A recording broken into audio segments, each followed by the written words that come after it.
Hello friends चलतु आज आम बनइबा फ्राएड मोमो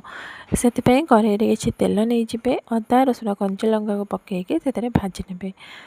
तापर से कौन करेंगे ना काटी रखि बंधाकोबी को आड करेंगे गाजर कैप्सिकम पियाज को छोट छोट कर काटिकी आड करें लुण हलदी दे भल भाव भाजी ने भाजी हो गला से किसी पनीर आड करके घाटिकी रखिने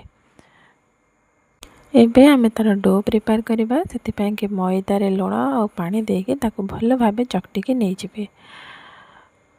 मैदा को भल भाव चकटे चकटी हो गला छोट छोट गोला करके मैदा देके बेली ने बेली देला से पूरा को देकी भल भाव गढ़ी ने गढ़ी सारापर कौन करेंगे ना स्टीम देदेवे मुझे छाँच पसे स्टीम दे दूँगी ये मोमो स्टीम हो गला तापर गोटे कड़े तेल नहीं जी फ्राए करे फ्राए हो गला रेड चटनी नहीं टेस्ट करेंगे।